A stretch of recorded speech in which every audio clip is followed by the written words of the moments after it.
EVM का प्रस्ताव जिस आदमी ने रखा उस आदमी का नाम है अभिषेक मनु सिंघवी।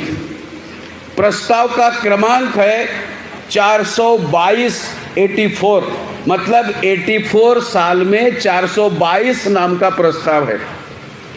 इस ईवीएम के प्रस्ताव को पहला अनुमोदन दिया अटल बिहारी वाजपेयी बीजेपी, और ईवीएम के प्रस्ताव को दूसरा अनुमोदन दिया Prakash Karat CPI communist party of India. Congress ब्राह्मणों की पार्टी, बीजेपी ब्राह्मणों की पार्टी और सीपीआई ब्राह्मणों की पार्टी, ये 3 ब्राह्मणों की पार्टी ने मिलकर ईवीएम भारत में लाया, क्योंकि कांशीराम जी ने एक ब्राह्मणेतर पार्टी का निर्माण किया था। कांशीराम और बीएसपी को रोकने के लिए और आपके वोट हथियाने के लिए, आपके वोट की लूट करने के लिए, आपके वोट चोरी करने के लिए कांग्रेस ने ईवीएम भारत में लाया। वीपी सिंह ने इसका विरोध किया। राष्ट्रपति को और चुनाव आयोग को लिखित लेटर लिखकर वीपी सिंह ने विरोध किया, लेकिन वीपी सिंह की बात नहीं मानी। फिर 24 सितंबर 1985 को ये बिल राज्यसभा में मंजूर हुआ, और 24 सितंबर 1985 को मंजूर होने के बाद 2 जनवरी 1986 को राष्ट्रपति ज्ञानी झैल सिंह ने इस पर साइन किया और ये बिल आया।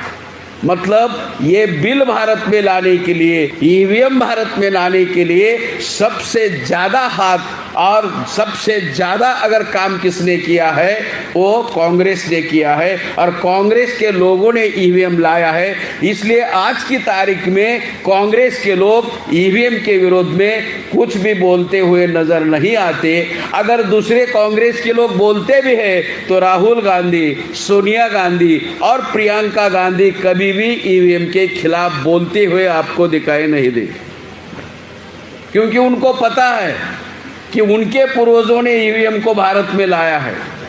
हमारा सत्यानाश जिस कारण हुआ है वह कारण हम लोगों को पूरी तरह से मालूम होना चाहिए, नहीं तो हम फिर फंसने की आशा है।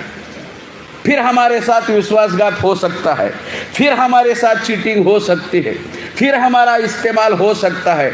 दोबारा हमारा इस्तेमाल नहीं होना चाहिए, दोबारा हमारे साथ चीटिंग नहीं होनी चाहिए, दोबारा हमारा विश्वासघात नहीं होना चाहिए। इसलिए ईवीएम की पूरी जानकारी हमारे लोगों को होनी चाहिए।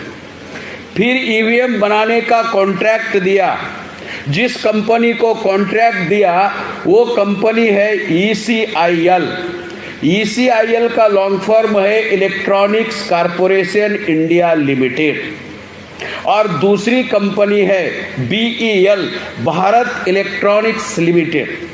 इसमें भारत इलेक्ट्रॉनिक्स लिमिटेड नाम की जो कंपनी है वो ब्लैक लिस्टेड कंपनी है इन द वर्ल्ड, दुनिया में ब्लैक लिस्टेड कंपनी है।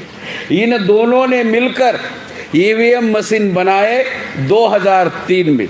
2003 के पहले 89 में ईवीएम मशीन का पायलट प्रोजेक्ट का मतलब है नमूना के तौर पर राजीव गांधी के काल में इस मशीन का उपयोग किया। फिर ये मशीन 2003 को इन कंपनियों ने कांग्रेस को दी, और फिर कांग्रेस ने 2004 के चुनाव में इसका उपयोग किया, फिर 2009 के चुनाव में इसका उपयोग किया। घोटाला करके वो चुनकर आए, और उनकी बारी खत्म होने के बाद 2014 में बीजेपी ने घोटाला किया, और 2019 में बीजेपी ने घोटाला किया। ये बैकग्राउंड है। अब ये बैकग्राउंड के पीछे, ये बैकग्राउंड इसलिए बताया कि बहुत सारे लोगों को ईवीएम का जो जन्म कहानी है, उसकी जो कुंडली है, जो ब्राह्मण बनाता है, कुंडली केवल ब्राह्मणों के पास होती है ऐसा उनको लगता है, लेकिन उनके काले कर्मों की कुंडली वामन मेश्राम साहब के पास भी होती है। ये कुंडली है उनकी, तो ये कुंडली हम लोगों को मालूम होनी चाहिए। हमारी कुंडली उनके पास है और उनकी कुंडली मेश्राम साहब के पास है।